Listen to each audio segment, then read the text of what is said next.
épisode hors série. Hey, bonjour tout le monde, c'est déjà le temps d'un nouvel épisode hors-série. Je vous rappelle que les hors-séries sont des épisodes spéciaux qui font pas partie de la série normale des épisodes de Silence on roule. Épisodes qui seront seulement envoyés à nos abonnés. Donc si vous l'écoutez, c'est une bonne nouvelle, c'est que vous êtes abonné au podcast, que ce soit avec Spotify, iTunes, Google Play, peu importe le podcatcher avec lequel vous faites affaire. Donc vous êtes abonné au fil RSS et vous recevez automatiquement nos podcasts. C'est pour ça que vous avez cet épisode spécial-là hors série. Aujourd'hui, écoutez, c'est un épisode tout à fait particulier. J'ai participé à l'enregistrement du podcast Imperturbable. Les Imperturbables, c'est quoi? C'est deux jeunes papas qui ont un podcast qui traite autour de la famille, de la paternité, mais c'est vraiment fait de façon décontracte, irrévérencieux. Ça va dans tous les axes, si vous voulez, de la vie de famille. C'est pas mal intéressant. C'est un podcast que j'écoute depuis déjà un petit bout de temps et que je trouve vraiment fascinant.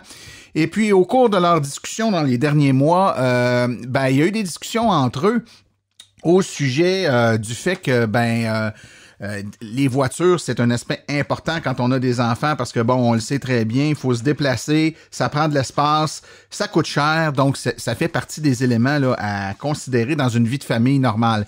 Et puis, les Imperturbables, dans leur discussion, sont arrivés à des moments où ils ont traité de voiture, puis que c'était peut-être le moment de changer de voiture, puis je me suis dit, tiens, c'est peut-être le bon moment d'entrer en contact avec Julien et Mathieu, qui sont les deux animateurs, pour leur dire, écoutez, avez-vous envisagé une voiture électrique? Voulez-vous qu'on en parle dans les Imperturbables? Parce que oui, la voiture électrique est une option qui est à envisager si on change de voiture, même avec une famille.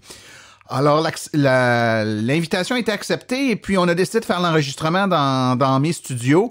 Donc, Mathieu et Julien sont venus sur place ici, à Sainte-Julie, et puis on a fait l'enregistrement de leur podcast. Donc, ce que vous allez entendre, c'est le podcast Les Imperturbables, du moins la portion là, entrevue, le contenu là, des Imperturbables, tel quel, je le retouche pas.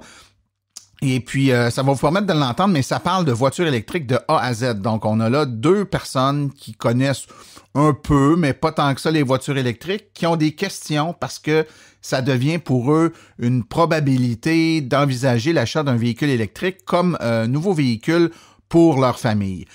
Donc, on écoute tout de suite, sans plus tarder, cet épisode spécial de Silence on roule, spécial Imperturbable.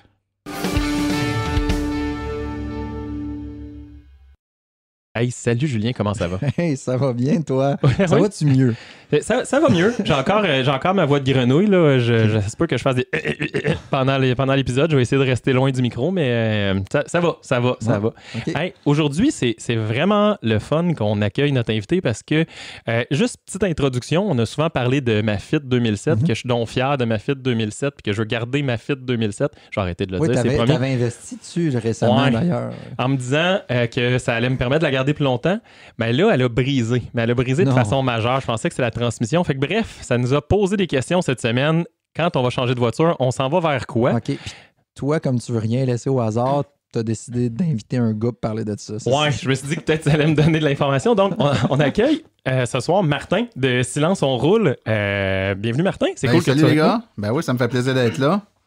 Donc, Martin, peut-être juste nous parler un petit peu de ton projet, qu'est-ce que ça fait, qu'est-ce que ça vit, puis comment tu vas pouvoir m'aider ce soir, parce que clairement, j'ai besoin d'aide. Ouais, t'as besoin d'aide. J'espère que je vais être capable de t'aider. De deux façons, avec ton auto puis ton rhume, s'il faut aller chercher du néo-citran ou je sais pas quoi, des pastilles, on ira. Donc, Silence, on roule. Le projet comme tel, c'est un podcast qui est dédié aux voitures électriques, d'où le Silence, on roule. Donc, j'ai parti ce projet-là après quelques années d'implication au sein d'une association qui s'appelle l'Association des véhicules électriques du Québec. Donc, cool. C'est un regroupement de propriétaires. Là. C'est pas, on ne représente pas l'industrie, c'est plus les utilisateurs, là, monsieur, madame, tout le monde. C'est récent, hein, les autos électriques. Ça fait 8 ans à peu près que c'est commercialisé là, au Canada, qu'on peut en acheter de grands manufacturiers. Donc, l'information est rare, en français encore plus. Donc, beaucoup de besoins d'information pour la population. Puis, l'association a été démarrée démarré là, au tout début. Puis tranquillement, pas vite, ça s'est mis à grossir des membres, un site web, de la pub, puis tout le kit. Puis un membership qui grossit, des ententes avec des manufacturiers, des industries dans le secteur, donc qui nous donnent des avantages pour les membres, etc. Donc un genre de CAA là, spécialisé en voiture électrique.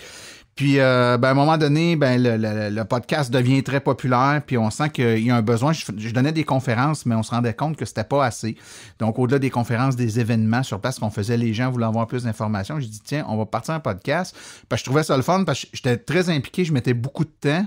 Puis, je me disais, le podcast, je l'enregistre quand j'ai un trou. Parce que moi aussi, j'ai des enfants. Une famille, une vie, un job. Fait que si j'ai un trou de 9h30 à 10h15... Puis un vendredi soir, mettons, par hasard, on jase là. Oui, c'est ça. Puis que c'est là que je vais enregistrer, je le fais là, alors que si je donne une conférence, puis il faut que je sois, je sais pas moi, à Granby à 7h un mardi, je le fais là, mais des fois, c'est contraignant un peu. Ouais. Fait que j'ai parti le projet du podcast comme ça, puis un par 2 semaines. Ça a fait des petits... ça a grossi pas mal. Cool. L'auditoire grandit, les invités, de plus en plus d'invités, des invités de marque, le kit. Fait que c'est pas mal le fun. Puis là, ça fait en sorte que je me suis intéressé au podcast. En m'intéressant au podcast, je me suis intéressé à d'autres podcasts. J'en écoute plein, dont le vôtre. Merci, c'est cool. Puis t'es là pour nous aider ce soir parce que clairement... Julien, toi, t'es peut-être all set, là, mais moi, clairement, je suis ton public cible. Bon, dans un des derniers épisodes, on a sauté un plomb sur la marche pour l'environnement. Donc, des fois, on me caractérise un peu comme le bobo un peu environnementaliste du duo et tout, là. Dans le fond, ce que je veux dire, c'est que je suis un peu ton public cible. Si moi, je suis un père de famille qui veut s'intéresser, comprendre le domaine du véhicule électrique, savoir c'est quoi les produits qui sont disponibles sur le marché, savoir l'entretien, comment ça marche. Bref, les 1001 questions que je peux me poser. En fait, je m'abonne à Silence on roule, puis à chaque 2 semaines, me recevoir comme mon nouveau briefing. Là. Oui, parce que le show est monté avec toujours une section avec les nouvelles, donc l'actualité sur les voitures électriques, les nouveaux modèles qui sortent, les nouvelles tendances, etc. Il y a toujours un invité ou des invités parce qu'on va traiter d'un sujet en particulier. On a déjà traité d'ailleurs avoir un véhicule électrique quand on a une famille, comment ça se passe. On a déjà traité comment avoir un véhicule électrique quand on peut pas avoir de borne à la maison parce que on est en logement, par exemple, à Montréal, puis il faudrait que le fil passe sur le trottoir. On voit ça des fois là, dans Schlaga, là, des fils qui partent de l'appartement, qui passent dans un arbre taqué un peu croche, puis qui s'en va jusqu'au champ. Il y a de la créativité. Des fois, c'est plus pour le block heater là, durant l'hiver que pour le véhicule électrique, mais ouais. Je connais du monde qui ont dû déménager puis qui ont passé des fils là, de l'intérieur de leur condo par la porte patio, puis ils chargeaient l'auto dans le stationnement avec une longue rallonge en orange. Là. Tout se fait, ouais. Et moi, j'ai même connu une voiture, il fallait qu'à minuit, quand ça sonnait, il y a la foudre, puis là, tu pourrais voyager dans le temps. À 88 mètres. Mais ça, c'était plus compliqué. C'est électrique, ça, d'après moi, aussi. Ils ont essayé de la pousser avec un train aussi, mais c'est un autre affaire. Ça marchait moins. C'est une autre affaire. Je te propose, moi, je suis égoïste ce soir, j'ai besoin de toi. Là, on va se centrer sur toi. Oui, s'il vous plaît, centrez-vous sur moi. C'est ça. Et je vais rassurer tout le monde, mon véhicule a été réparé finalement. Moi, je suis le gars zéro manuel, là, fait que ça a l'air que c'est un cardan qui était pété. Je sais pas ce que ça fait un cardan. Cardan, transmission, c'est la même affaire. Moi, quand ça a pété, ça avançait plus. Je me suis dit, il y a un problème de transmission. Je donnais ce gaz, je faisais oui, puis ça faisait rien. Bref, réparé. Par contre, ça nous a mis dans la posture à ma conjointe et moi on veut continuer à utiliser notre vieux véhicule parce qu'on se dit que bon, il consomme pas tant au kilomètre puis il n'y a rien comme côté environnemental, juste l'amener au bout. Mais on veut savoir qu'est-ce qu'on va acheter plus tard. Donc, je me dirige vers de l'usager, je me dirige vers quoi?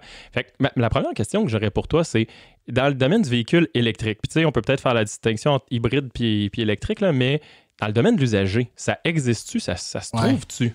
Dans l'hybride, oui, beaucoup. Parce qu'il y a quand même, ça fait quasiment 30 ans qu'il y a de l'hybride, là. Fait que de l'usager, il y en a même qui n'existent plus, tellement c'est vieux. OK. Dans l'hybride branchable et dans l'électrique. Parce que ce qui est considéré comme un véhicule électrique du point de vue de la loi, de la réglementation, je te dirais, et de toutes les subventions puis les trucs qui viennent avec, faut que le véhicule soit branchable. Vous avez remarqué que les plaques sont vertes sur les véhicules électriques ou bleues.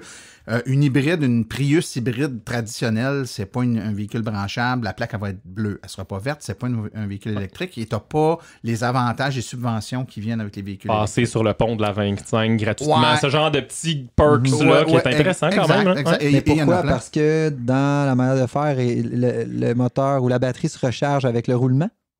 Vu qu'elle n'est pas branchable? Oui, c'est vrai de dire que la batterie se recharge. Le moteur agit comme une génératrice qui va recharger les batteries. Mais c'est surtout que dans des hybrides comme ça, qui ne sont pas branchables, la batterie qu'il y a dedans, qui aide à faire fonctionner un moteur électrique qui va assister le moteur essence, la batterie est tellement petite, c'est tellement négligeable comme apport que ça passe pas le seuil de dire, bon, ben, il y a un effort environnemental qui est fait, puis on va subventionner si tu veux. Alors, dès que tu tombes dans l'hybride branchable, c'est-à-dire que tu mets une batterie un peu plus grosse, assez grosse que là, ça devient difficile de la recharger juste en roulant, donc il faut la brancher pour la remplir. Là, le véhicule est plus économique qu'une hybride traditionnelle. De toute façon, charger la batterie avec l'électricité que nous vend Hydro-Québec va coûter moins cher que de brûler du gaz pour recharger la batterie. On a la chance au Québec, l'électricité n'est pas très, l'électricité très n'est pas chère, chère, puis le gaz est cher. L'écart, on est vraiment dans un scénario idéal. On a-tu une idée, mettons, de comparer un plein avec de l'essence versus un plein électrique? Oui. En fait, ce qu'on compare souvent, c'est la distance parcourue, parce qu'un plein de voiture électrique, c'est pas toujours la même distance, mais à distance égale, mettons, pour faire 100 km ou 1000 km, souvent, ce qu'on dit, c'est regardez votre kilométrage annuel, là, puisque ça vous coûte d'essence dans une année.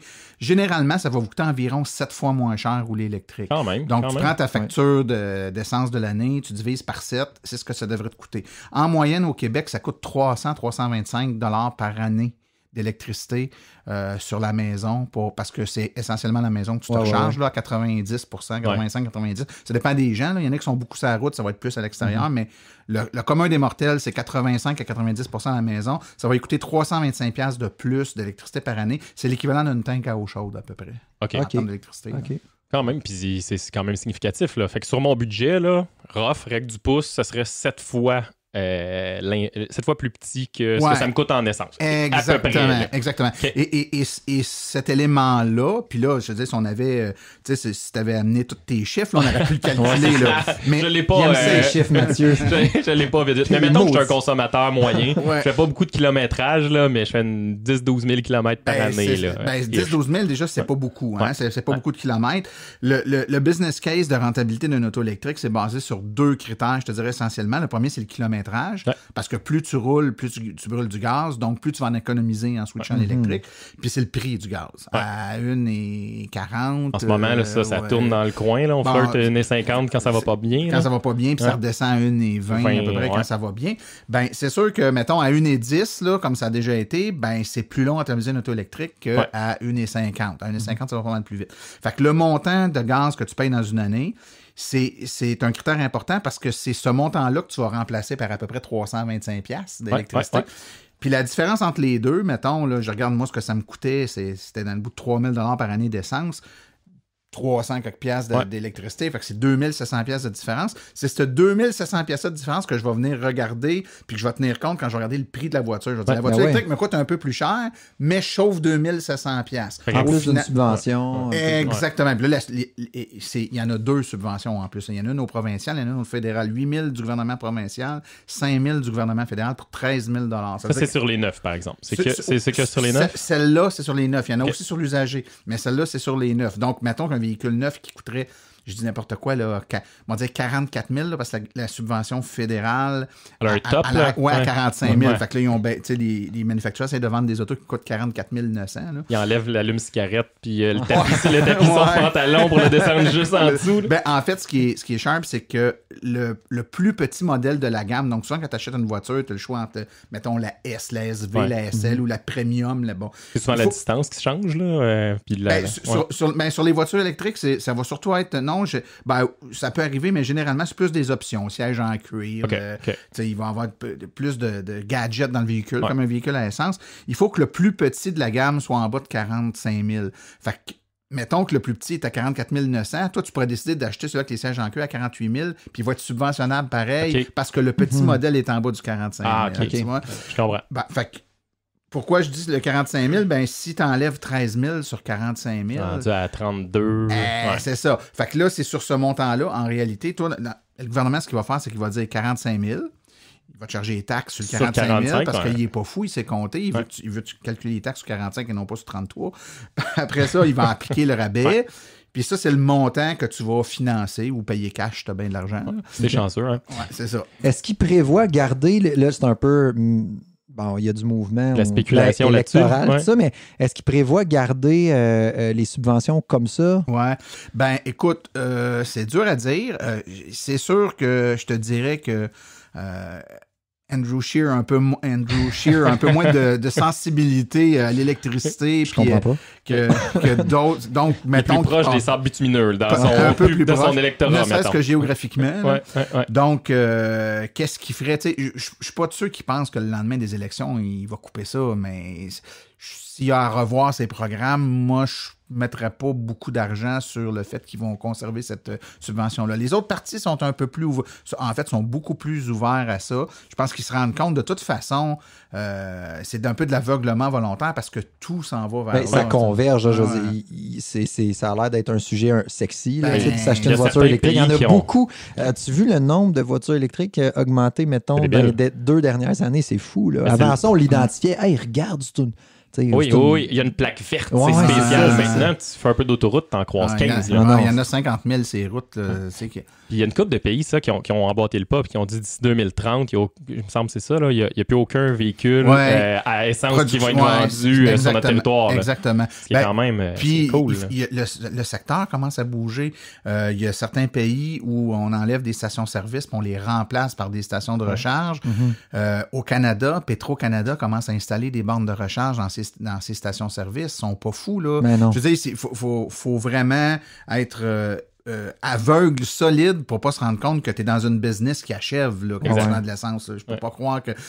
On peut essayer de le retarder, on peut dire on va en profiter pendant qu'il y en a. Mais une business qui achève, mais ici, tu sais, si on le regarde un peu plus méta, ça sur l'ensemble... de la planète, du globe. Qu'est-ce qui va se passer? Il va se passer de la même affaire. C'est-à-dire que ça sera peut-être pas à la même vitesse. On n'arrivera pas à la fin, la même date. Mais on va y arriver. Pas. Ici, ça va aller plus vite parce que, d'une part, on est plus sensible à ça, je pense. Puis d'autre part, on est plus avantagé au niveau des prix. Le gaz coûte déjà cher. Puis l'électricité pas cher, exactement. Mais en même temps, on est le 4e producteur de pétrole au monde, le Canada. Fait qu'on a un petit amour pour le pétrole. Oui, mais c'est assez localisé. Hein? On est des très, très gros producteurs d'électricité ici. Au Québec. Puis des très, très gros producteurs de pétrole. Faut pas Quand on regarde ça, là, ce n'est qu'un autre des grandes différences qui nous caractérisent. Je vais revenir sur quelque chose parce que je fais un peu un zoom back caméra. Là, mais je n'ai pas parlé encore de mon véhicule usagé. Moi, je le lâche pas, je le veux. Faut y venir. La petite jambe qui shake de même. Calme-toi, Mathieu. J'ai ma veine qui pop un peu. Mais non, mais c'est juste qu'on a parlé de la subvention pour les véhicules neufs, mais usagés, tu as dit qu'il y avait aussi des subventions. Ça ressemble à quoi? Là, tu m'intéresses. Là. Est-ce que tu n'iras pas dans le nœud, non? Parce que je suis cheap. Écoute, dans l'usager, il y a également des subventions. Il y a une subvention du gouvernement provincial qui est de 4 000 $ pour les véhicules usagés. Mais le véhicule doit répondre à certains critères. C'est-à-dire que, d'une part, ça doit être un véhicule qui n'a pas été subventionné ici au Québec. Donc, moi, je ne pourrais pas m'acheter une auto, avoir 8 000 du gouvernement provincial dessus. Il y a le 5 000 du fédéral aussi, là, mais du provincial, c'est 8 000. Puis te la revendre, puis on redonne un autre 4 000 sur le même véhicule. On est rendu à 12 000 sur le numéro de série, là, il est enregistré, whatever. La Prius branchable numéro C99. Virtuellement, là, sauf peut-être quelques centaines de voitures, elles ont toutes été subventionnées. Au Québec, la subvention est arrivée en 2012. 98% des autos ont été vendues. Non, c'est quoi? Il faut aller le chercher aux États ou en Ontario? Ça veut dire que c'est des voitures qui viennent soit de l'Ontario, soit des États-Unis, etc. Ce qui n'est pas nécessairement... impossible, mais non, mais il y en a. Il y en a. Non, il y en a. Il y a des revendeurs de voitures électriques usagées, puis ils ont des cours pleines de véhicules. Le problème, c'est pas la disponibilité. Le problème, c'est que il faut savoir que dans les véhicules électriques, là, le nerf de la guerre, je pense que vous le savez, c'est la batterie. C'est-à-dire que le moteur, c'est pas vraiment un enjeu. Un moteur électrique, tout le monde sait que c'est efficace, c'est fiable, ça dure pour tout le temps. C'est comme ton téléphone, là. Il arrive en fin de vie parce que la pile, elle dure plus la journée au complet. C'est ça. C'est pas le cas pour la voiture, mais c'est ton kilométrage qui réduit. La voiture, ce qui arrive, c'est que les batteries faites pour des voitures, ça fait quand même pas 50 ans qu'on en produit. Là, je parle pas d'une batterie pour démarrer une auto à essence. Je parle d'une batterie lithium-ion, par exemple, pour faire rouler une voiture sur 250 ou 350 km. C'est une technologie qui est relativement récente, à évolution ultra rapide. Puis, il y a quelques années seulement, 5-6 ans, on réussissait de peine et de misère à faire des batteries qui nous permettaient d'avoir 100-150 km d'autonomie. C'était sur des petites voitures, parce que là, si on mettait ça sur des grosses voitures, on n'allait pas très loin. C'était trop loin. Et c'est des batteries qui n'étaient pas optimisées au point de vue de la chimie de la batterie, qui fait que la batterie avait des défauts qui étaient plus apparents qu'aujourd'hui. Le gros danger avec une batterie, c'est la chaleur. Quand tu surchauffes une batterie, elle va perdre de sa capacité. Donc, les premières batteries de première génération, qui étaient moins bien protégées contre la chaleur, surchauffaient puis perdaient de leur capacité. Donc, c'est comme si tu avais une tank à gaz qu'au fil du temps, elle rapetisse. Tu peux mettre de moins en moins de gaz dedans. Fait qu'aujourd'hui, quand tu fais un plein, au lieu de mettre 50 litres dedans, tu en mets 35 litres. Fait qu'elle va aussi bien qu'elle allait peut-être, mais elle se rend moins loin.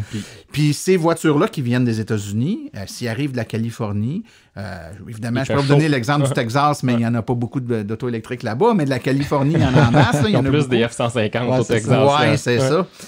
Ces voitures-là peuvent avoir eu chaud un peu, donc il faut être très prudent puis s'assurer que le vendeur, donc il faut aller dans un endroit là, reconnu. Certifié. Puis il va vous donner un rapport qu'on appelle le SOH, le State of Health, c'est l'état de santé de la batterie. Okay. Donc c'est un rapport qui va te donner en pourcentage généralement la capacité de sa batterie versus son autonomie originale. Fait que si tu étais supposé avoir sur cette voiture-là 200 km d'autonomie, puis tu as un état de santé à 90%, tu sais que tu es à 90% de 200 km, c'est pas si pire. 180, c'est pas pire. C'est ça. Mais il y a des voitures qui arrivent avec des états de santé de 70%, 68%.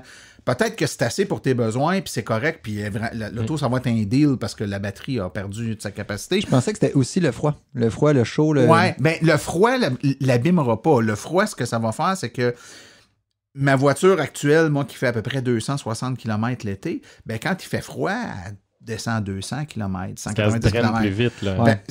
Ça dit que... juste sur l'autonomie, mais pas sur sa durée de vie. Non, exactement. S'il y a de quoi, c'est même bon. Je veux dire, les batteries vont durer plus longtemps au froid, mais moins longtemps à chaleur. Donc, dès qu'il se remet à faire chaud l'été, je reviens à mon 260 km d'autonomie, tu comprends? Mais lorsqu'elle a eu chaud longtemps, trop chaud longtemps, puis qu'elle s'est dégradée rapidement, même dans certains cas de voitures américaines de première génération, donc mal protégées, je dirais qu'elle s'est dégradée de façon anormale parce qu'elle a vraiment été maltraitée.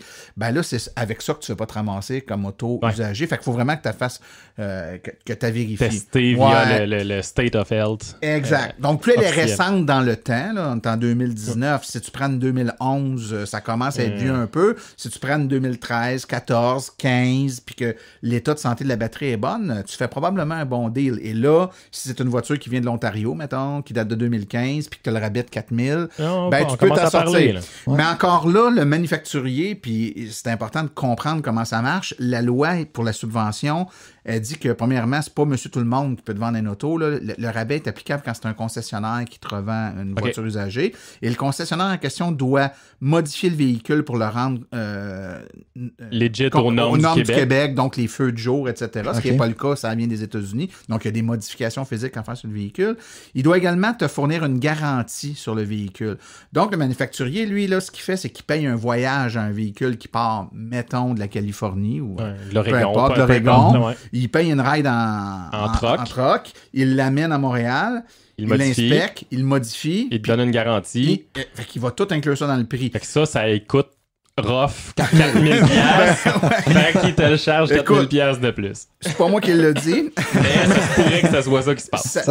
C'est-à-dire, généralement, il y a des bons deals à faire quand même, mais ce que j'essaie juste de dire, c'est que des fois, de l'acheter usagé de ton voisin, donc tu seras pas éligible aux 4000 pièces, qui te fait un bon prix. C'est mieux. Overall, tu peux arriver à quelque chose d'équivalent. Mais ton voisin, s'il y a un auto usagé qui va bien, moi, je te parie qu'il ne vendra pas parce que c'est le problème des autos électriques, c'est que, on les aime beaucoup, ils vont super bien, ils durent, puis on ne veut pas s'en débarrasser. Fait que ce qui va arriver, c'est que des fois, il y a un nouveau modèle qui sort, puis la personne dit « je veux switcher sur le nouveau, elle va revendre son auto », mais on les conserve parce qu'ils vont bien. Mais c'est ce qui me questionne aussi, à savoir ça s'adresse à qui le marché du hybride branchable, parce qu'il y a encore de la mécanique, il y a encore un moteur, donc j'imagine des changements d'huile, des ci, des ça. Tu as les avantages et tu as le désavantage des deux mondes. Tu as l'avantage dans le sens où tu n'es pas limité à l'autonomie de la batterie, tu peux rouler à essence pour aller plus loin, mais tu as le désavantage aussi, c'est-à-dire qu'il faut que tu fasses des pleins, puis il faut que tu fasses des changements d'huile une fois de temps en temps. Fait que moi, je te dirais, un bel exemple là, d'utilisation de véhicules comme ceux-là, c'est par exemple une Prius Prime, qui est une hybride branchable, ou encore la Chevrolet Volt, qui est une voiture électrique à prolongateur d'autonomie. En fait, c'est une technologie un peu différente. Là. Dans le cas de la Volt, c'est une voiture électrique, mais qui a une génératrice à essence dedans, qui te permet de recharger tes batteries puis de continuer à rouler électrique plus loin. OK. Mais dans les faits, vu de l'extérieur, c'est une hybride, là, dans le sens que ça reste un moteur et une pile. Oui, puis il y a deux moteurs. En fait, la génératrice, c'est un moteur. Quelqu'un qui fait 50 km par jour pour aller travailler, mais qui a un chalet dans le nord, puis qui fait 250-300 km rien que pour y aller à la fin de semaine, la même auto fait pour les deux. Ça, c'est un cas où... C'est vraiment cool. Mais de plus en plus, les manufacturiers arrêtent de faire ces voitures-là puis s'en vont vers l'électrique. Plus les voitures électriques ont de l'autonomie, maintenant, c'est quoi? C'est 300, 400 km une voiture électrique. Fait que, on n'aura bientôt plus vraiment d'avantage. Fait que Chevrolet a annoncé qu'il arrêtait de faire la Volt. Ils ont annoncé ça?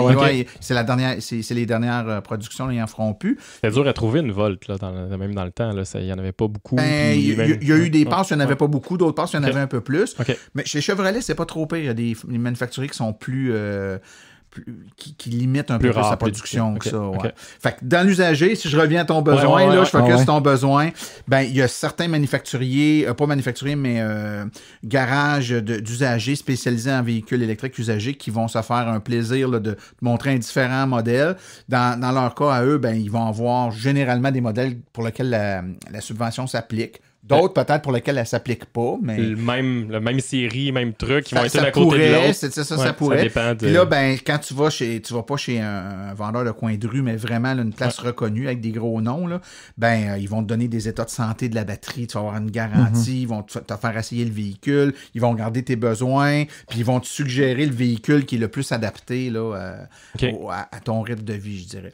Par contre, puis là, je fais le parallèle avec vous autres qui avez des enfants, quand on s'achète un véhicule, là, tu pars d'une Fit. Fait que je pars du principe que t'es à l'aise avec un char pas trop gros. Dans le petit. C'est sûr que, tu sais, quand on jase, on prendrait peut-être un petit peu plus gros, mais dans le but d'économiser tant sur l'aspect environnemental, l'aspect consommation que l'aspect cash. Là. Généralement, les véhicules plus petits ont tendance à être un petit peu moins chers quand même. Là. On regarde pour la même affaire, mais tu sais, on regarde, mettons, la Bolt de Chevrolet, là, en termes de grosseur, de shape, là, on n'est pas loin de la Fit, là, ça se ressemble pas mal. Puis en termes de distance, là, c'est quoi? C'est du 200-300 km? C'est 383 km annoncé. Ça fait 450 facile l'été, une Bolt. Quand même, on a quelque chose d'intéressant. Mais là, tu sais, si on revient de la trouver dans l'usager, c'est rare. Mais là, elle est trop récente. C'est-à-dire que les modèles usagés subventionnables, là, c'est à partir de 2011, 2012, 2013, et ça monte pas jusqu'à l'année de production de la Bolt. Fait que tu n'as pas encore de Bolt subventionnable. Il y a la Leaf dans l'usager. Je pense que c'est 2015, ça se peut-tu, autour de ça?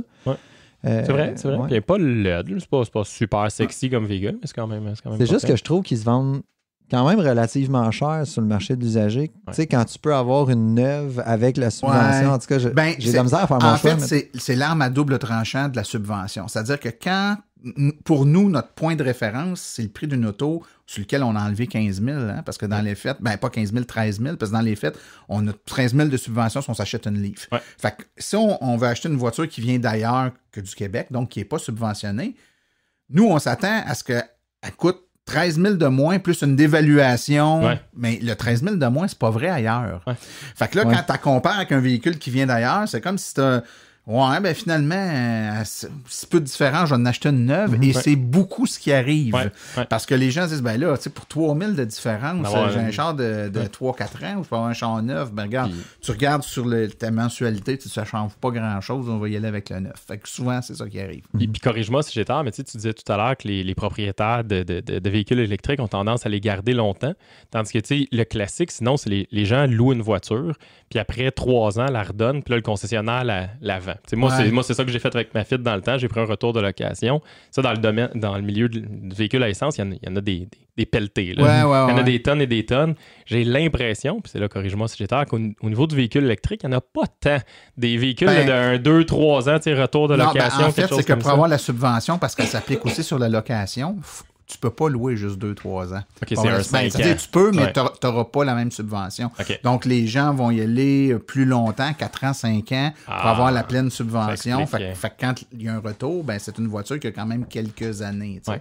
Mais encore là, ça dépend des besoins. Puis il faut faire attention parce que, tu sais, quand vous dites, je regarde le prix, puis le prix, il est cher quand même. Il est cher, mais n'oubliez pas que, en fonction du kilométrage que vous faites, bien entendu, là, vous avez plus d'essence à payer. Là. C'est-à-dire que tu dois toujours te poser... Tu sais, dites-vous, parce que le prix d'un auto, on est habitué de regarder ça en temps par mois. Là. 400 par mois. 400 par mois, mettons. Bon, 400 par mois. Si ton auto est 400 par mois, mais que là, tu en as un usagé, ou peu importe, là, qui te coûte 500, mais que c'est 100 piastres par mois, tu es revenu au même prix. Ça t'a pas coûté plus cher. Fait que puis en termes d'entretien aussi, parce que c'est aussi les freins, il n'y a pas juste, on pense à l'essence et les changements d'huile, mais il y a d'autres choses. Je pense à les freins, il y en a. Oui, il y en a. En même temps, freine un véhicule électrique malade.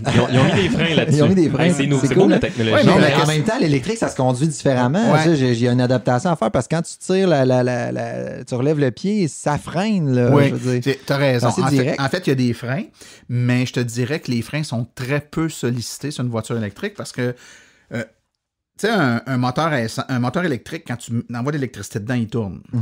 Puis si tu prends un moteur électrique puis tu le fais tourner, ça génère de l'électricité. C'est le principe de la dynamo. Donc, quand tu roules 100 km/h sur l'autoroute, mettons, puis tu ôtes ton pied sur l'accélérateur, l'auto a continué à rouler parce qu'elle a un air d'aller. Là, le moteur tourne, mais toi, tu n'envoies plus d'électricité dedans. C'est lui qui génère de l'électricité puis il retourne vers les batteries. Un auto électrique qui ralentit puis qui freine, ça génère l'électricité, ça régénère l'électricité puis ça retourne vers tu recharges tes batteries quand tu freines puis tu ralentis. Résultat, tu es plus économique en ville que sur l'autoroute, contrairement à une auto à essence, parce qu'en ville, tu es tout le temps en train de ralentir, donc tout le temps en train de recharger ta batterie. Puis quand tu fais ça, ça crée un effet électromagnétique, ça ralentit le véhicule, c'est comme un freinage magnétique. Donc, tu n'as pas de contact physique, donc tes freins, tu vas les utiliser uniquement pour immobiliser le véhicule plutôt que de le ralentir. Fait que s'il y a des modes dessus, comme ultra écono, mettons, où est-ce qu'il recharge plus, ben ça va ralentir plus ton véhicule. Donc, tes freins, oui, ils vont user, mais ils vont user peut-être 3-4 fois moins vite que sur une voiture à essence. Donc, si tu gardes 10 ans, c'est sûr, à un moment donné, tu vas te faire une job de break, là, mais tu vas la faire bien moins souvent. Mais après ça, bien évidemment, tu l'as dit, plus de changement d'huile, tout ce qui touche au muffleur, ça n'existe plus. Des gugus comme des timing belts, puis des gugus comme ça. Il y a beaucoup de pièces mécaniques, tranquillement pas vite, qu'on dégraisse. Il y a immensément moins de pièces dans une... Juste statistiquement parlant, ça brise moins parce qu'il y a moins de pièces. C'est sûr que tu peux avoir un moteur de vitre électrique qui ne marchera plus. Là, on a ça peut arriver mais des gros morceaux, là, un moteur électrique, on l'a dit tantôt, ça pète pas, là. Faut vraiment être malchanceux. Fait qu'il te reste quoi? Il reste la batterie. Fait que tu vas aller une fois par année faire un test de batterie. Ils vont s'assurer qu'il n'y a pas de défectuosité avec ta batterie. Ça change-tu une batterie? Ça change. Tu veux pas trop que ça t'arrive, mais heureusement, ça arrive à peu près jamais. Ça a l'air de quoi, mettons, là, changer une batterie là, en termes de... Ça te donne le goût de changer de voiture, mettons, de véhicule. Ça dépend du prix du véhicule. Là. Ça va être moins cher que le véhicule, mais ça va être très cher. À peu près le prix de ta subvention. Ouais, c'est ça. Ça donne un autre... Mais, je veux dire, il y en a à peu près pas. Là. Il y en a, à part, comme je vous disais, en 2010-2011, les modèles aux États-Unis. Fait que tu as le moteur, tu as la batterie.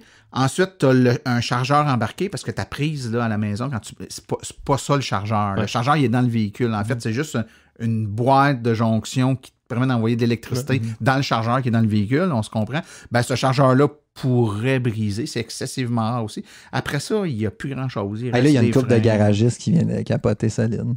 Ouais, ben ils se recyclent, les garagistes. Il y a des cours donnés à l'École des métiers automobiles de Montréal pour les garagistes sur l'entretien des véhicules électriques. Puis c'est d'autres. Je vous dirais que sur une voiture électrique, tu as moins de problèmes, beaucoup moins d'entretien à faire, mais quand il y a un problème, généralement, ça coûte un peu plus cher. C'est un peu plus tough, ça coûte un peu plus cher. Est-ce qu'au niveau aussi, tu sais, j'ai l'impression qu'au début, les modèles, ils étaient laids, mais c'était séduisant parce que c'était électrique. Là, ils essayent de faire un effort. Là, ça s'en vient beau. Là. Les Tesla sont belles. C'est un excellent commentaire. En fait, Puis au niveau de la corrosion, c'est une double question dans le fond, mais tu sais, les qualités de peinture, de matériaux, moi, j'ai encore le préjugé que c'est un peu cheap, mais c'est électrique. Fait qu'on va y aller. Mais qu'est-ce que ça a l'air? C'est probablement un peu de préjugé. Ben écoute, deux choses dans ta question. La première, tu parles, en fait, je vais les prendre dans l'ordre inverse. La première, tu parlais de la qualité de finition extérieure, intérieure. Écoute, c'est comme dans n'importe quelle autre voiture, tu en as des hauts de gamme, tu en as des moyennes de gamme, tu en as des basses gammes, mais il y a au moment où on se parle, je te dirais, modèle 2015 en montant, il n'y a aucun lien à faire entre cheap et électrique. C'est-à-dire que tu as des cheap plus cheap électriques comme tu as des plus cheap à gaz et tu as des hautes qualités comme fait qu'il n'y a aucun lien. Porsche électrique, ça te tente. Une Porsche Taycan électrique, tu vas avoir une finition de Porsche. C'est sûr que quand tu achètes une BMW i3, ben tu t'assois dedans, ben tu sais c'est une finition de BMW, des sièges de BMW, c'est pas la même affaire qu'un bon. Ensuite, tu parlais de look. Ben, au début, c'était des chars de geek. Hein? Je veux dire, moi, quand j'ai acheté la mienne, j'ai commandé par Internet parce que tu pouvais même pas aller chez C'est laquelle, la tienne? Moi, j'ai une Nissan Leaf, je l'ai plus, là, mais j'avais une Nissan Leaf 2011 qui a été commandée en ligne. Tu pouvais même pas la commander chez le concessionnaire à l'époque. Puis il y a eu le tsunami au Japon. En tout cas, ça a été retardé. Puis ça a été livré chez un concessionnaire. Puis c'est la première qu'ils voyaient. Là. Moi, je l'ai commandé. J'ai envoyé des... Il fallait... Je donne un account, puis je l'avais jamais vu, je l'avais jamais essayé, je l'avais même jamais vu. Il fallait y croire un peu. Il y avait pas à ce moment-là quelqu'un qui avait lancé au Québec, il voulait faire un achat en lot. Il a acheté une batch de Leaf. Il y a eu plusieurs... plus tard, ça, il y a eu plusieurs...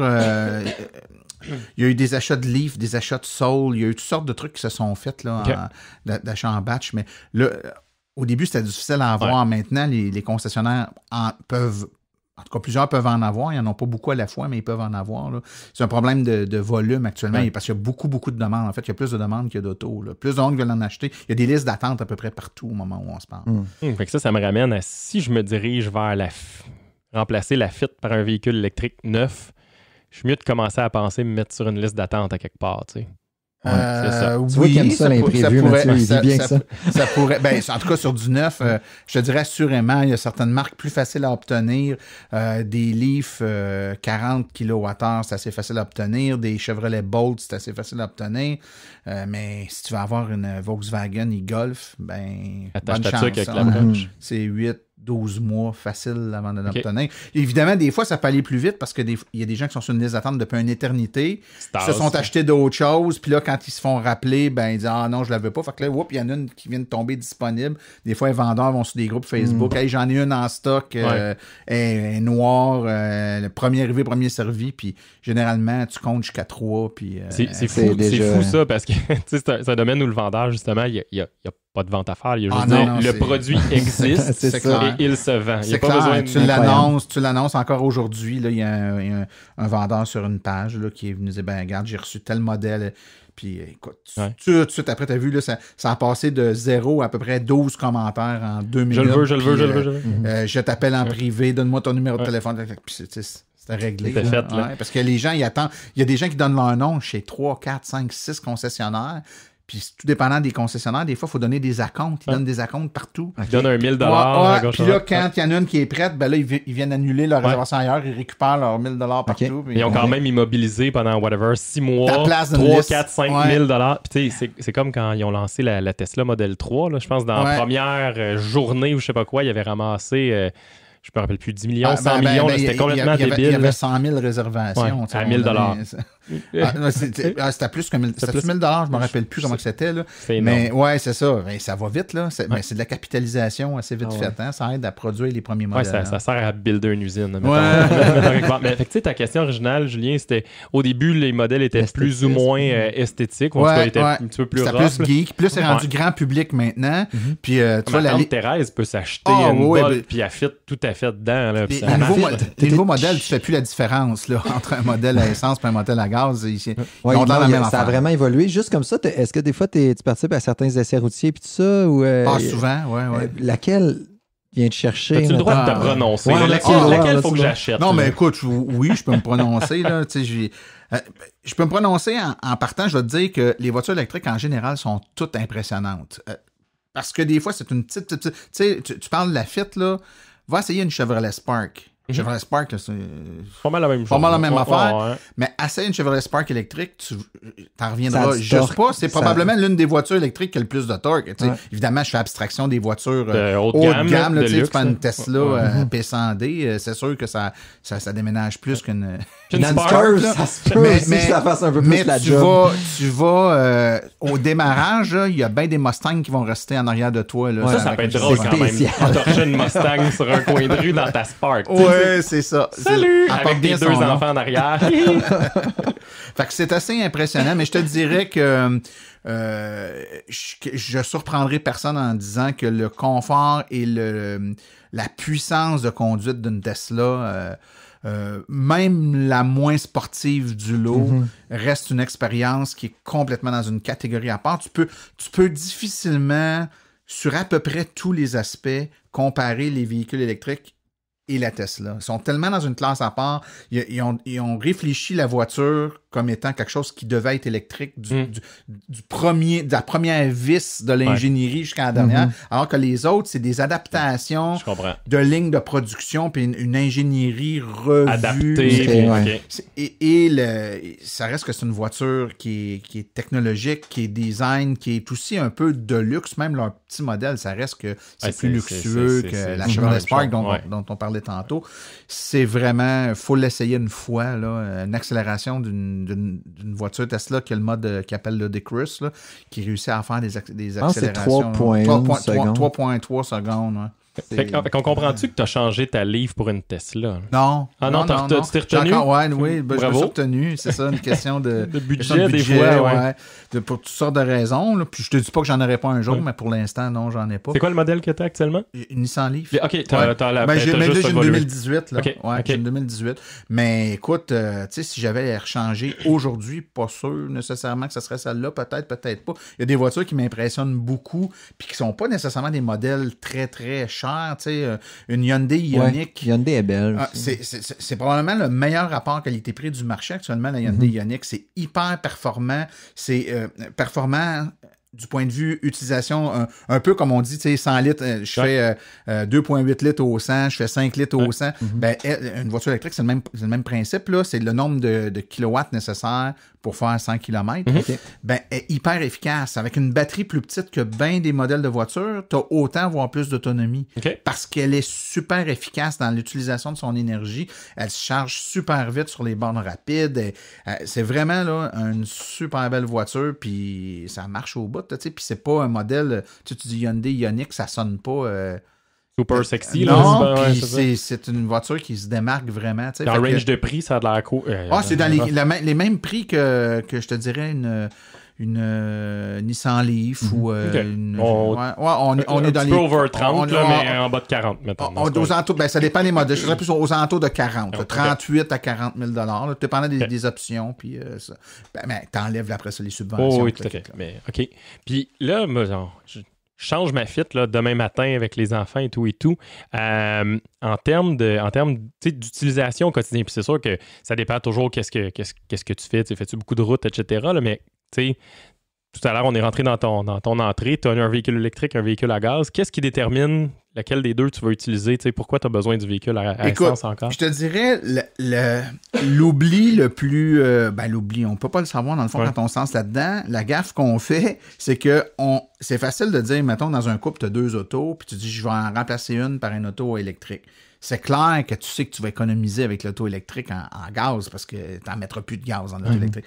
Ce que tu négliges tout le temps, puis que tu constates presque à tous les coups, c'est que tu vas aussi économiser sur l'autre auto que tu n'as pas changé parce que tu n'apprends plus. Ouais, c'est ça. Fait que nous autres, ce que ça a fait, puis c'est pas des blagues, là, l'autre voiture qui est une camionnette, parce que bon, on a 3 enfants puis tout ça, ben notre facture, à l'époque, c'était pas celle-là, là, parce que moi, ça fait 8 ans que j'ai une auto électrique, mais quand j'ai changé mon auto pour une auto électrique, l'autre auto qui était aussi une camionnette, mais pas celle-là, la facture d'essence a baissé de 40% l'année qui a suivi. Donc, on a dépensé 40% moins d'essence sur l'auto qu'on a gardée parce qu'on n'apprenait plus. Fait que le samedi, quand tu vas au restaurant, tu y vas avec le véhicule électrique. Pourquoi je brûlerais du gaz? Exact. Tu comprends? Et dans mon cas aussi, j'étais un peu chanceux. J'ai du monde dans ma famille, dans la famille de ma conjointe, qui ont acheté des voitures électriques presque en même temps que moi. Là, je dirais dans la même année, là, il s'est acheté 3 voitures. Fait que j'ai laissé chez le beau-père, il y avait une borne.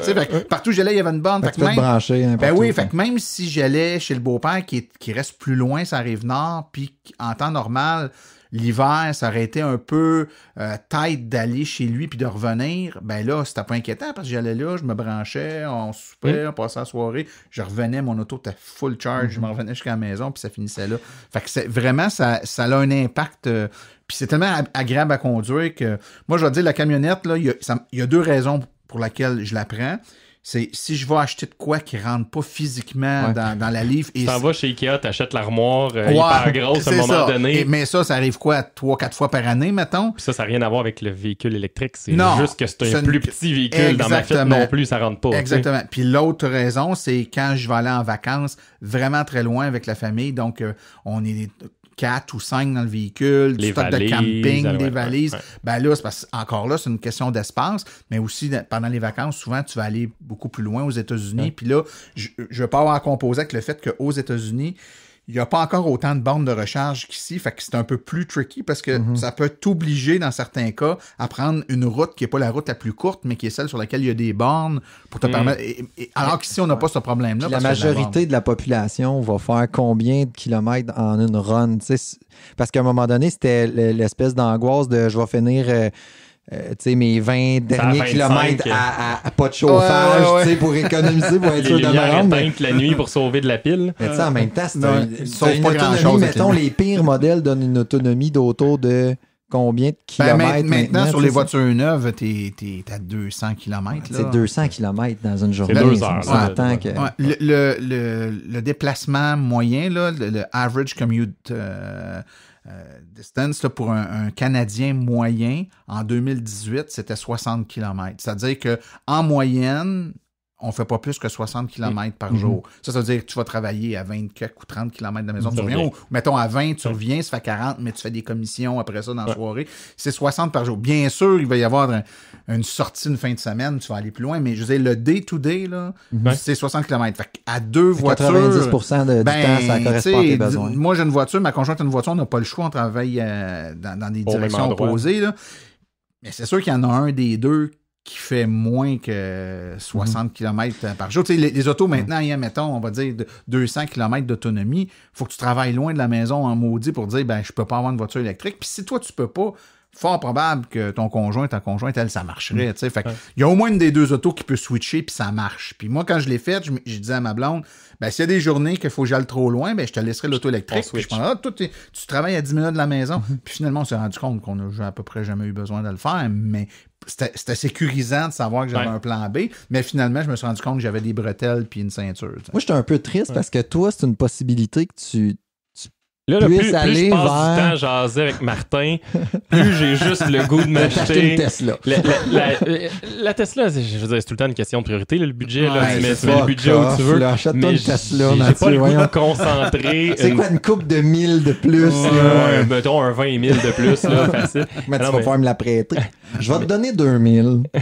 Mais tu sais, la Hyundai, la Bolt, plus j'écoute Martin, plus j'ai le goût de sortir d'ici et aller me mettre sur une liste d'attente chez un concessionnaire. Écoute, moi, ce que je te conseille puis que je conseille à ceux qui commencent à être intéressés, c'est aller en essayer. Il y a différentes façons d'en essayer, puis je vais faire mon baratin. Là. À l'Association des véhicules électriques du Québec, il y a 2 façons qu'on peut vous permettre d'en essayer, puis c'est gratuit. La première, c'est qu'on fait des événements un peu tout partout. Vous pouvez venir, il y a plein de bénévoles, il y a souvent 20, 30, 40 bénévoles là. Tous les modèles d'auto électriques ou à peu près qui existent sont là. Puis tu dis, hey, j'aimerais ça essayer celle-là, puis tu vas les essayer. Un petit road test à l'auto. Puis il te fait conduire son auto. Lui, il n'en vend pas. Il n'essayera pas de te bullshiter sur ce que ça fait pas. C'est son auto. La vraie information. Okay, la vraie information. C'est des bénévoles. Exemple, toi, tu pars avec ta Leaf, puis ce samedi-là, t'es à Sainte-Perpétue, whatever, puis là, tu fais essayer ta Leaf. Puis il y a un gars comme moi qui lui a une Ioniq. Il y en a un autre qui a une Bolt. C'est donc bien cool, puis là, t'essaies, puis tu poses des questions, puis tu te fais une idée, puis nous autres, on n'essaie pas de t'en vendre, on n'en vend pas. C'est une gang de tripeux, là, qui veut juste partager la bonne nouvelle. Comment on fait pour voir les événements? Sur notre site web, aveq.ca, on a un calendrier, puis tous nos événements sont là. L'autre façon, qui est encore plus ça fait triper le monde, là. On a un programme qui s'appelle le programme de jumelage. Tu peux taper jumelage.ca ou encore sur le site de l'AVEC, il y a un lien pour jumelage. Ça, ce que ça fait, c'est un peu comme un Tinder pour essayer des chars électriques. Tu dis, moi, je reste dans telle ville, puis je vais essayer une Volkswagen e-Golf. Et là, ça va te mettre en contact avec un bénévole qui a une e-Golf qui va dire, Jeudi soir, Tim Horton au coin de telle rue, puis je vais te la faire essayer. Puis là, tu l'essayes, puis le lendemain, tu retournes là-dessus, puis tu dis, hey, je vais essayer, samedi, je vais essayer une Ioniq. Tu choisis une Ioniq, puis il y a un autre bénévole qui va venir te faire. Fait que là, c'est sur demande, one-on-one. C'est donc bien cool, ça. Ouais, c'est cool. C'est le moment aussi, tu peux faire des belles rencontres aussi. Là, un moment donné, tu peux connecter avec le gars, OK, t'as acheté ça, pourquoi, comment, c'est quoi tes limitations, ça a l'air de quoi tes affaires. Il y a 4-5 ans, il y a quelqu'un comme ça qui m'a appelé pour essayer une voiture, puis on s'est parlé plusieurs fois au téléphone, essayé l'auto, on s'est reparlé. Puis, je veux dire, c'est rendu un chum, là, en fin de semaine.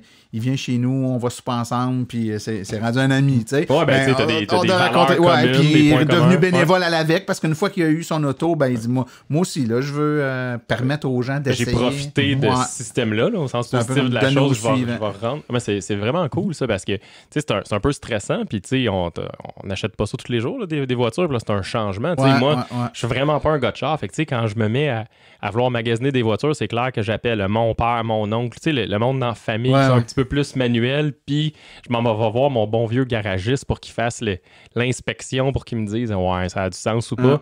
Là, ça va changer un peu ma façon de faire. Puis, parce que... Tu sais, le char électrique, là, il y a un phénomène que tu n'as pas, c'est que tu as des vendeurs qui ne veulent pas en vendre.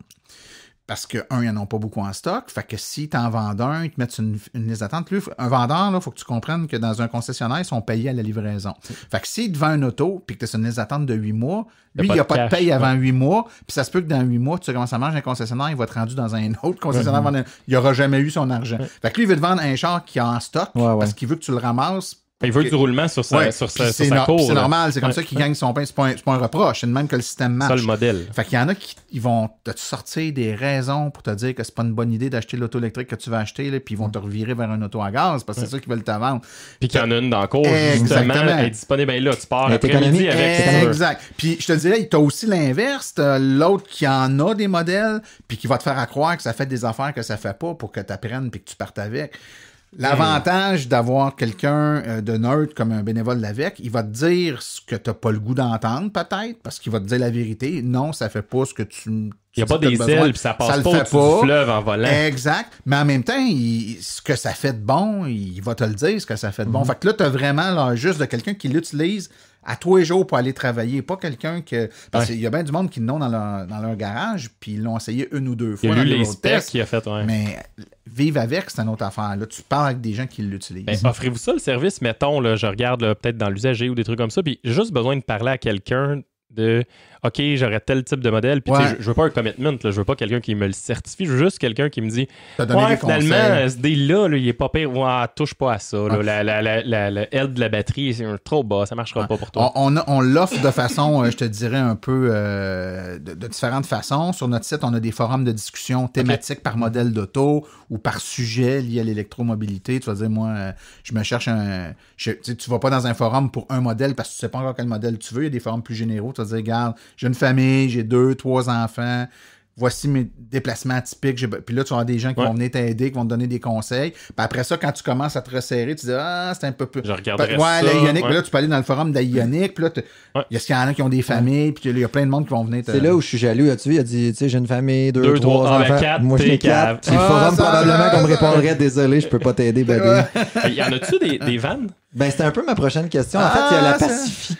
Ouais, il y a une Pacifica hybride branchable. Que je n'achèterai pas parce que le prix est très cher. Puis je pense que j'ai pas confiance. Faudrait que tu vendes un enfant qui est rendu là.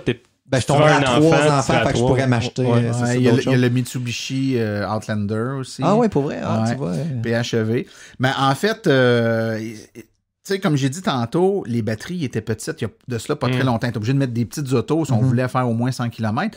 Maintenant que la technologie évolue super vite, là, c'est la prochaine étape. Là, on arrive dans un véhicule plus gros, les SUV puis les camionnettes. 2020, 21, 22, là, c'est ça qui va... On devrait voir ça apparaître. Ouais, c'est ça. Ça commence, puis tous les manufacturiers en annoncent parce qu'ils savent que quand tu as une famille puis que tu as des déplacements avec une famille, c'est intéressant d'être capable de le rouler. Puis la plupart, les PHEV, c'est un bon compromis aussi parce que c'est un véhicule plus gros, donc tu peux prendre pour faire des sorties plus grandes.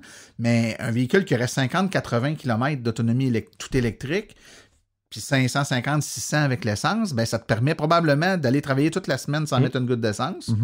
Puis d'aller en camping ou je sais pas où tu veux aller la fin de semaine avec des plus grandes distances. Là, tu brûles l'essence, mais ta journée de camping, ton aller, ton retour, puis tu as de l'espace, mais le reste du temps, tu roules, même si le véhicule est plus gros, donc qui devrait être plus énergivore, au moins au quotidien, tu brûles pas du gaz, tu brûles l'électricité.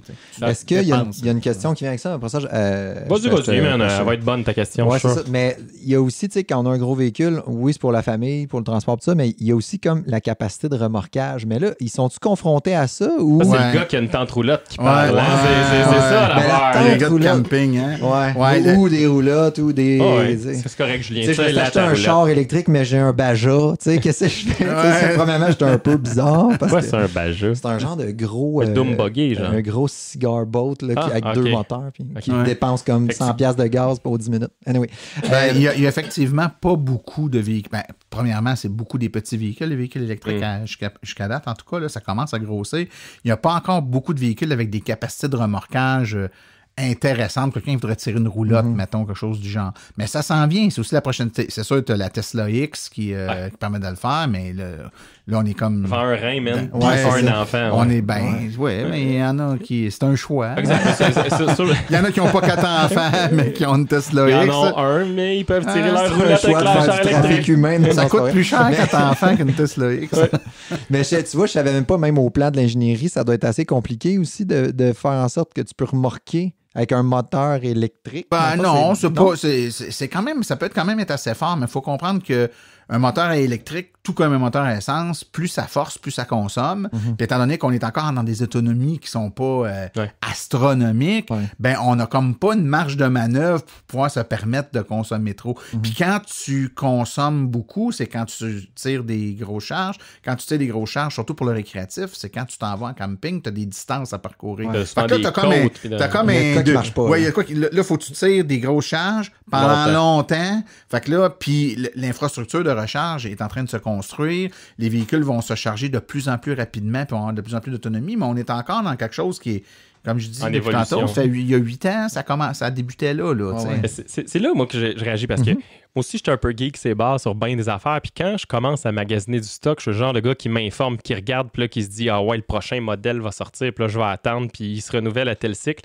Fait que là, mettons, je décide de m'acheter whatever, la Ioniq ou la Bolt, ou peu importe.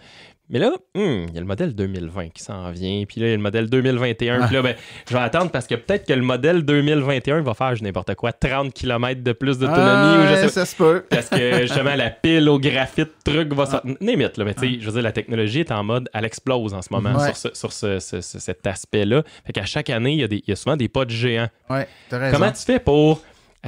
Branche-toi, bodé.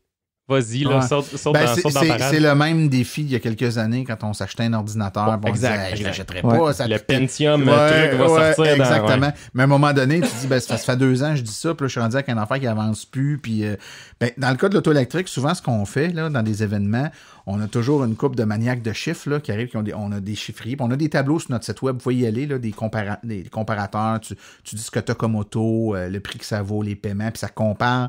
Si au lieu de prendre ça, je prenais cette voiture-là qui est électrique à la place, ça me coûterait-tu plus cher, moins cher, sur 3 ans, 5 ans, 7 ans? Souvent, ce qu'on se rend compte, là, c'est que d'attendre, mettons, 3 ans pour avoir un modèle plus performant, on est capable de te dire, voici ce que ça va te coûter d'attendre 3 ans, parce que ça va te coûter de quoi? Ça va coûter, mettons, 3 fois 2000$ de plus de gaz. Des features plus chères, puis ça attendait 3 ans. Ça, on en convient. Ouais. Mais le fait d'attendre 3 ans, c'est des économies d'essence que tu fais pas pendant 3 ans. Mettons qu'on te donne le chiffre. On ne pense pas le voir à l'inverse comme ça. Non, parce qu'on pense pas que c'est ça, parce qu'on part avec le principe qu'un auto électrique, c'est plus cher, parce qu'on regarde juste le prix de l'auto, on regarde pas les économies d'essence. Un auto électrique, ça coûte plus cher à l'achat, beaucoup moins cher à l'utilisation. Fait qu'à un moment donné, les gains d'utilisation viennent compenser le plus cher de l'achat. Le nerf de la guerre, c'est combien de temps ça va me prendre. Ouais. Si tu fais 5000 km par année, ça va être trop long. Tu comprends? C'est où à peu près le règle du pouce, là? Le kilométrage qu'il faut que tu fasses pour commencer à. Regarde, rule of thumb, ça dépend du modèle, ça dépend de plein de facteurs. Les chiffres que je peux te donner par cœur parce que je les connais plus, là, à 1,30$ l'essence, à 20 000 km par année, une Nissan Leaf, comparé à une voiture équivalente, là, une Toyota, il me semble que c'est Corolla. Non, Corolla, c'est 3 ans et demi. C'est-à-dire qu'en 3 ans et demi, au bout de 3 ans et demi, tu as économisé en essence le surplus que tu vas mettre de paiement dû au fait qu'elle est électrique. Fait qu'après ton 3 ans et demi, c'est de l'argent dans tes poches. Avant la subvention fédérale, c'était un peu plus long. C'était à 4 ans et demi. Là, on a, avec la subvention, on vient de regagner encore. Ça vient de rentrer encore plus vite. Mettons, vu que moi, je consomme un peu moins que 20 000... j'utilise un petit peu moins que 20 000 Ça va être un peu plus long. Fait que ça va être, mettons, à 1,30$, puis là, le prix de l'essence... Mais tu gardes tes autos longtemps, toi, t'as dit. Fait que t'as le temps d'aller les chercher. Tu veux ça, d'aller chercher, c'est plus long. Fait qu'au lieu de prendre 3 ans et demi, mettons, ça prend... 6, mettons. 6, mais tu gardes l'auto pendant 10 ans, mettons, ben t'as un 4 ans que tu fais de l'argent. Parce que une auto payée, là, une auto à gaz payée, tu vas quand même mettre 2000 $, de gaz. Tu sais, à 20 000 km par année, là, tu mets 2400 $, de gaz à une et 20 le litre. Ouais. Fait que tu vas quand même sauver 2500 $ ou 2400 $ par année pendant 3 ans. Même si l'auto est payée, il n'y a plus de paiement d'auto, ton auto en gaz, tu vas le payer encore, ce 2000. Ça, là, c'est presque le montant des pour payer les études de tes enfants. C'est 2005 par année. C'est ça, c'est pas con, c'est pas con.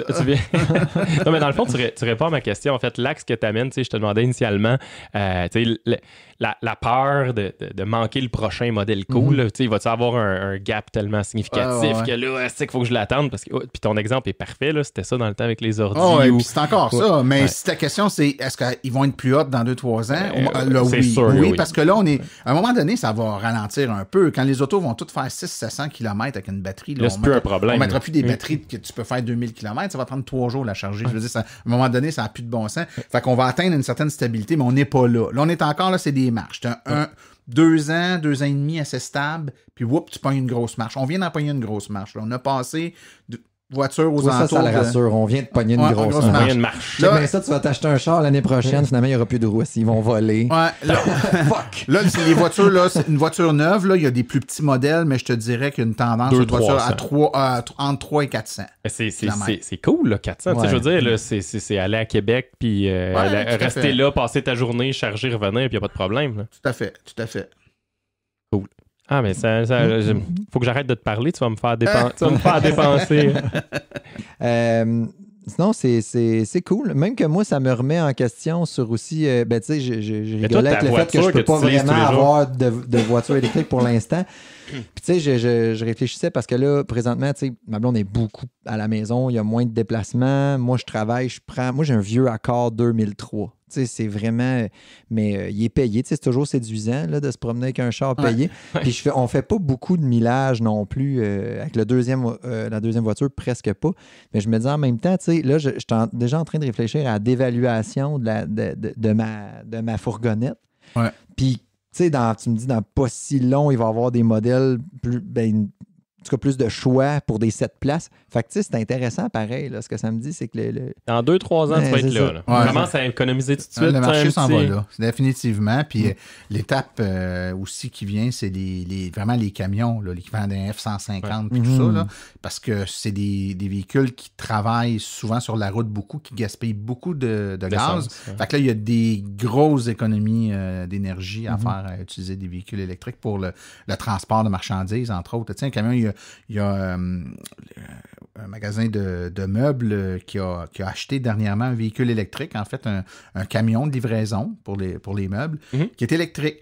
Mais ce camion-là, il quitte l'entrepôt le matin à 7 heures, puis il revient à l'heure du souper. Puis toute la journée, il est sur la route. Il faut qu'il ride. Il ride. Mais les autres, là, c'est de l'essence. Là. Dans une année, quand tu regardes ce camion-là, ce qu'il a coûté en essence, là, tu te rends compte que c'est pas un salaire qui coûte cher. Là. Fait que de sauver l'essence d'un camion comme ça, qui passe toute la nuit dans le garage, après ça, se recharger, c'est pas un problème. Là. Le business case, il est bon. Là. C'est pas 24 sur 24. À l'heure du souper, le camion, il rentre dans l'entrepôt, il se plug. Puis là, tu as des employés la nuit qui chargent le camion avec les meubles qui vont être livrés le lendemain. Puis le lendemain matin, tu le déplugues puis tu pars. Il y a quelqu'un, à un moment donné, je me rappelle plus qui, mais la dame a passé à Tout le monde en parle en disant, tu sais, jetez pas tous vos chars non plus parce que, tu sais, au niveau de l'empreinte écologique, de fabriquer un char électrique, ça coûte à la planète plus cher. Mais c'est quoi? C'est-tu vrai, pas vrai? Là, tu penses, c'est la dame de Polytechnique là, dont tu parles. Oui, je la connais. Une petite émotion. En fait, je pense qu'elle et moi, on dit essentiellement la même affaire, mais dans cette émission-là, de la façon dont ça a sorti, ce que les gens ont retenu, c'est ce que tu dis. C'est un peu radical. Oui. En fait... c'est polluant, faire des chars électriques. Fabriquer, partons du principe suivant, fabriquer un véhicule, c'est polluant, c'est plus économique de ne pas en fabriquer. Fait que si tu as le choix de pas acheter d'auto... toujours te promener en longboard, Mathieu, nous autres, on est l'Association des véhicules électriques du Québec, puis on dit aux gens, si t'as pas besoin de toi, achète-en pas. C'était mieux une paire de running shoes, c'est mieux qu'une auto électrique. Si c'est correct pour aller travailler, prends les running shoes. C'est malade parce que tu marches pas à l'électricité, tu marches au truc biodégradable. Tu consommes des légumes puis de la bouffe puis tu transformes ça en énergie pour bouger. Là. C'est encore mieux. Fait qu'elle, ce qu'elle voulait dire, c'est si demain matin, on décide on fait tout un geste écologique, on jette notre auto à gaz puis on s'achète un auto électrique, ça en soi, ça vaut rien. Ben, c'est sûr que si tout le monde... si t'as pas d'auto puis t'as pas le choix de t'en acheter une, t'es mieux de rouler avec un auto électrique qu'avec un auto à essence. Et ça, pas dans Tout le monde en parle, mais dans d'autres entrevues, elle l'a bien expliqué. Là, Tout le monde en parle comme ça disait, non, c'est pas un bon move de prendre une voiture électrique. En fait, ce qu'elle veut dire, c'est voiture pour voiture, là, si t'en as pas besoin, prends-en pas. Ouais. Maintenant, à la sortie de l'usine, la voiture électrique a une empreinte écologique légèrement plus importante qu'une voiture à essence due à la fabrication de la batterie. Okay? Sauf qu'une voiture à essence pollue tellement à chaque minute qu'elle roule que ça sera pas long qu'elle va venir rejoindre l'empreinte écologique de la voiture électrique. Puis la dépasser. Ouais. Donc, tout dépendant de comment l'électricité... En fait, ce qui va changer, c'est de où dans le monde la voiture est utilisée, donc comment propre est l'électricité qu'on utilise. Plus l'électricité est propre, plus l'empreinte va être petite. Là. Exactement. Donc, une voiture électrique au Québec qui roule avec de l'électricité propre, a une empreinte écologique beaucoup moins grande dans tout son cycle de vie. Donc, je la fabrique, je la sors de l'usine, je l'utilise pendant, mettons, 10 ans. Je la détruis. Puis je la détruis, et je recycle, parce que dans le cas de la batterie, elle se recycle à 97%. Là, on la recycle. Son empreinte, elle va être beaucoup moins grande sur tout son cycle de vie, si on y a mis de l'hydroélectricité pour la nourrir plutôt que du charbon.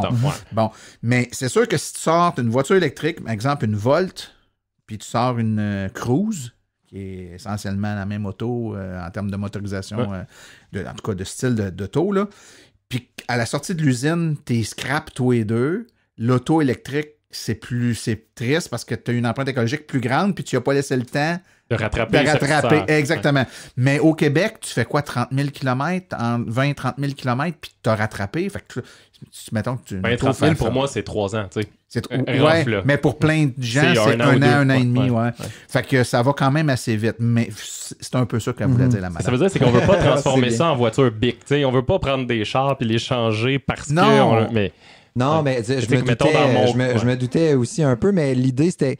Je trouve... La question se pose, c'est intéressant. De nuancer ça, puis tu sais, parce qu'il y a aussi, tu sais, on a été beaucoup sur l'aspect économique puis tout ça, mais puis c'est séduisant, là, tu sais, que ça coûte moins cher, puis ça revient dans nos poches puis tout ça, mais il y a aussi l'aspect environnemental, fait que tu sais, de se poser la question, ça coûte plus cher juste de remettre ça en perspective. Là, fait que non, mais il faut le faire, puis nous, les premiers, on le dit, là. Fait que si toi, t'as pas d'auto, mais juste pour faire tu dis, hey, je vais être écologique, je vais m'acheter.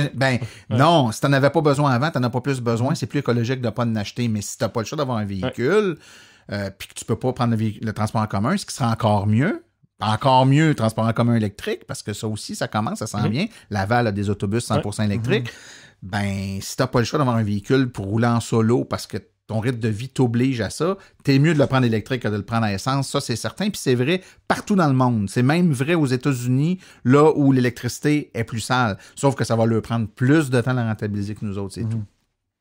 Super intéressant, fait que Et-tu donne le goût, hein? Quelle couleur tu vas prendre, ta Tesla? Pour vrai, quand, tu sais, c'est un peu un running gag, au moment où Elon Musk, propriétaire en tout cas, actionnaire majoritaire et propriétaire ont lancé le modèle 3. Je travaillais dans le domaine de la pub à ce moment-là. Puis on avait des grosses difficultés à envoyer des courriels massifs. Je n'aurai pas trop de détails, mais ça peut être compliqué d'envoyer des courriels au Québec actuellement. Peu importe pourquoi. Puis dans la même semaine, Elon Musk a, à travers... SpaceX envoyé une fusée, la première fusée, puis qui a fait atterrir au milieu du Pacifique la fusée réutilisable, puis fait son speech pour la Model 3, puis qui a vendu 100 millions ou je sais plus combien de... Puis, je nous comparais, là, nous autres, on avait de la misère à envoyer des mails, puis lui, il faisait décoller, atterrir une fusée, puis lancer un char électrique pour 100 millions, bref. Mais à ce moment-là, pour vrai, je m'étais dit, de la merde, coup de tête, je me mets sur la liste d'attente. Je dépose 1000 $, je pense, pour être sur la liste d'attente. Puis, tu sais, à ce moment-là, c'était hyper populaire. À la limite, c'était spéculatif. Ça engage à rien. Le pire qui peut arriver, c'était que Tesla fasse faillite. Là, tu perds ton 1000 $. C'est dommage. Sinon, quand ça arrive ton tour d'acheter, tu as le choix de dire finalement je skip, reprendre mon 1000$ ou revendre ta place à la liste d'attente, qui est quand même quelque chose qui peut être intéressant. Bref, je ne l'ai pas fait. Mais ça me donne le goût. Là. Je savais qu'il ne fallait pas que je vienne ici ce soir. C'est intéressant, on pourrait en parler longtemps. Oui, mais je pense que ce qui est important de retenir dans tout ça, c'est que c'est effectivement des types de véhicules qui sont viables pour des familles. Encore plus dans les cas où c'est des familles avec 2 voitures, il y a assurément, là, en tout cas... Il y a un business case. Il y a un business case, c'est assez grand la proportion que c'est sûr que ça marcherait. Il faut prendre le temps de bien se renseigner, il faut parler à des gens qui connaissent ça, il faut essayer, se faire une idée, puis avoir de l'information, une information qui est juste sur ce que fait le véhicule puis fait pas le véhicule. Il faut savoir que si on achète un véhicule qui a 200 km d'autonomie, mais quand il fait froid l'hiver, on n'aura pas 200 km d'autonomie. Fait que si on y va, puis là, je prends des chiffres plus réalistes, on s'achète une voiture qui a 120 km d'autonomie, mais qu'on a besoin de 80-90 sur une base journalière, mais une journée qui fait très froid, ça se peut que tu sois obligé d'arrêter de charger pour revenir chez vous. C'est pas la fin du monde, mais il faut que tu le saches. Toi, tu t'es dit, là, on m'avait dit 120. Ben oui, ça perd de l'autonomie l'hiver, un véhicule électrique. Faut qu'on te l'ait donné, cette information-là, pour pas que tu sois déçu. Je pense que c'est plus ça. Mettons, là, tu roules. Puis là, tu as ton gauge à électricité. Tu vois combien il reste, comment il te reste j'imagine que tu le dises en distance, tu le donnes en... Ouais, tu l'as en pourcentage de batterie, puis tu l'as en kilomètres estimé, en fait. Là, tu te rends compte que tu es à, 50 km de chez toi, puis il t'en reste 22. Ouais. Puis ça équivaut à 5% de batterie, je sais pas, peu importe. Puis là, tu fais quoi? Tu vas sonner chez ma tante Ginette avec ton câble, puis tu dis, excusez, madame, je suis vraiment dans la merde, m'a vous donner 20$, m'a me connecter dans le mur pendant une heure. En fait, tu peux lui donner 2$ parce que c'est à peu près ça que ça va coûter. Ouais. Une bouteille de vin, c'est bien en masse, c'est un vin cheap même. Mais non, ce que tu fais, c'est que si tu n'as pas tapé dans le GPS où tu t'en allais avant, là, parce que ça, c'est un autre business case, mais mettons que tu dis, bon, je pensais que je me rendais, il me reste 50 km à faire, puis j'ai 20 km d'autonomie, je fais quoi? Dans le tableau de bord du véhicule, tu as un GPS, puis tu vois les bornes de recharge où ils sont. Puis si tu avais dit où tu t'en allais, il te l'aurait dit avant de partir que tu te rendais pas. Puis il va te dire, mais mettons que tu te rendais, mais que tu as fait des détours pas prévus, il va te dire, avec les détours, là, tu te rendras plus où tu voulais aller. Je te suggère d'arrêter là ou d'arrêter. Est-ce que je te guide jusqu'à la borne la plus proche? Tu te promènes à Montréal, il y a plein de cônes oranges. Arrête donc là, buddy, parce que tu te rendras pas jusqu'à mais s'il y a bien vous. des cônes oranges puis que tu n'avances pas, tu n'oublies pas qu'un auto électrique, tu ne dépenses pas. Moi, dans le trafic, là, s'il y a bien du trafic à Montréal, là, je peux rester là pendant 3 jours puis ça me fatigue pas. Faut juste que tu baisses le son de la radio. Ça me blague. Écoute pas les imperturbables. Hey, je te remercie. Pour vrai, tu me donnes le goût. Merci beaucoup. On est allé dans tous les sens. Ouais. Mais en tout cas, moi, ça m'a donné énormément d'informations. Puis clairement, tu connais ton dossier assez sur le bout des doigts. Là. Je pense qu'on pourrait on t'a pas collé bien souvent, je pense. Là. Non, là, vous avez été fin. Il y en a des pays comme ça. Maintenant, on sait que l'avenir est à l'hydrogène. C'est ça. Elle est rendue où la pile à combustible? Qu'est-ce qui est arrivé avec l'hydrogène? On a entendu parler une fois, puis après ça, plus jamais. Mais ça sera pas l'objet d'un autre podcast. Oui, je pourrais t'en parler longtemps, l'hydrogène, si tu veux, on en reparlera. C'était une belle bulle aux début 2000. Là, mais ça existe encore. Le gouvernement vient d'en acheter 50 voitures hydrogène. C'est pas un peu dangereux, l'hydrogène? Ça fait comme un peu une réaction en chaîne quand ça explose. Oui, ça explose solide. En fait, les réservoirs d'hydrogène sont relativement sécuritaires, mais effectivement, c'est un gaz très dur à contenir. Très explosif, dur à contenir. Ouais. C'est pas nécessairement une bonne idée. Surtout quand tu faisais l'électrolyse de l'eau en physique de secondaire 4, l'électrolyse de l'eau. Je pense que je t'en retenu. Okay. Tu pognes le H, tu pognes le O de H2O, tu mettais le H dans une petite éprouvette, puis là, tu mettais une allumette au-dessus, puis là, ça faisait... C'est ça. C'est ça. Je te remercie vraiment beaucoup, Martin, de toute l'information. C'est vraiment cool. Juste, puis je suis pas mal dans notre top 5 top 3 même des podcasts les plus éducatifs qu'on a réussi à faire. Et Pelaï, c'est quoi les deux autres? Il va falloir qu'on cherche longtemps. OK, on va te mettre à 1. Mention spéciale. Peux-tu nous rappeler juste un peu ton show? Parce que, tu sais, aujourd'hui, tu nous as donné un aperçu du genre d'informations qu'on a, mais je pense que chaque épisode est beaucoup plus spécialisé que ça. Là. En fait, c'est rare qu'on va dans toutes les directions comme ça. C'est plus dans des conférences. dans toutes les Non, mais on touche tous les aspects, c'est ce que je devrais dire. Dans des conférences, c'est plus comme ça. Mais c'est ça. Donc, notre show, ça va vraiment plus être un thème. On va parler une journée, mettons, de tel modèle de véhicule. Et là, on va avoir avec nous autres pour en parler des propriétaires de ce véhicule-là qui vont nous dire, souvent, quand il y a quelque chose de nouveau qui sort, moi, je m'arrange là, pour avoir là, dans les premières semaines là, où ils commencent à être distribués, des gens qui viennent nous en parler, qui l'ont depuis une semaine ou deux. Puis Puis souvent, en plus, maintenant, je suis capable d'avoir des gens qui achètent cette auto-là, mais qui en avaient un autre auto électrique avant. Puis on est capable de comparer comparativement à ma Leaf, mon Hyundai Kona électrique, il y a telle affaire qui est plus cool. Par contre, j'aimais mieux tel autre aspect. Tu comprends? Ils sont capables de faire Fait que ça donne une bonne idée aux gens. Puis d'autres fois, ça va être des gens qui vont travailler pour une compagnie qui fabrique des bornes, qui nous expliquent un peu leur borne de recharge, qu'est-ce qu'elle a de particulier depuis quand que la compagnie existe. Donc, c'est vraiment, on prend un sujet puis on essaie de le creuser. Puis ton show s'appelle comment déjà? Silence, on roule. Disponible partout, là, si vous tapez ça sur Bravo iTunes. pour le titre. C'est c'est cool. C'est cool. J'aime ça. Puis si, c'est ça, si les gens ils veulent se nourrir un petit peu plus sur le domaine des voitures électriques, tout ça, ils peuvent t'écouter ils peuvent m'écouter un épisode aux 2 semaines. Puis pour les abonnés, il y a des épisodes hors série de temps en temps qui sortent avec des entrevues un peu plus longues ou des sujets un peu différents. Puis aussi, ils peuvent évidemment aller sur le site de l'AVEC, là, aveq.ca.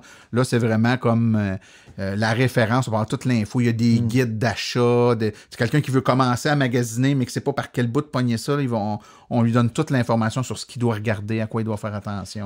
As-tu écrit à Michaud de RPM?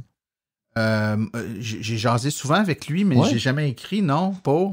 Je sais pas, il me semble que je vais j'ai un de mes collègues, Daniel Breton, qui maintenant a des chroniques à RPM de voitures électriques. Là. C'est Daniel Breton, l'ancien ministre de l'Environnement, qui est un expert en véhicules électriques, puis il fait une bonne job. Ça rééquilibre un peu les affaires. Oui, c'est ça, c'est bon. Ça prend quelqu'un qui connaît ça, parce que souvent, il y a des très bons chroniqueurs automobiles, malheureusement, ils n'ont pas beaucoup d'expérience dans les voitures électriques, et souvent, ils vont donner des informations un peu boiteuses qui témoignent d'une incompréhension de comment fonctionne un véhicule électrique. Ça, souvent, c'est déplorable parce que ces gens-là ont quand même beaucoup d'écoute, une tribune, puis les gens prennent tout ce qu'ils disent comme du cash. C'est ça. Fait que, mettons, moi, je suis newbie là-dedans, mais moi, quand un chroniqueur dit ceci est bien ou ceci est mal, je prends ça pour du cash, puis ça devient la vérité absolue. Je pense que généralement, ils ont raison, sauf que dans le domaine des voitures électriques, souvent, ils font des comparaisons un peu boiteuses. Ils commencent à en avoir des meilleures, là, mais disons que c'était longtemps un peu pénible. Fait que si vous voulez la bonne information, écoutez Silence, on roule. Je pense que c'est ça la conclusion. Mais merci beaucoup, c'est vraiment cool. Oui,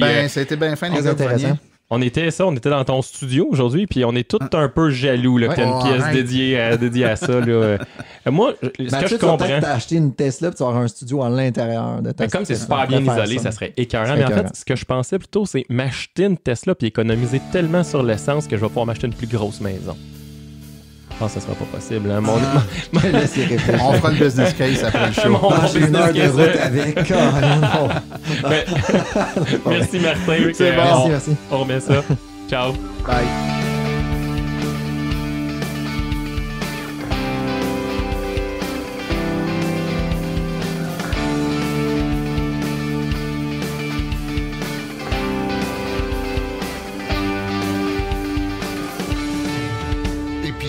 Hors série.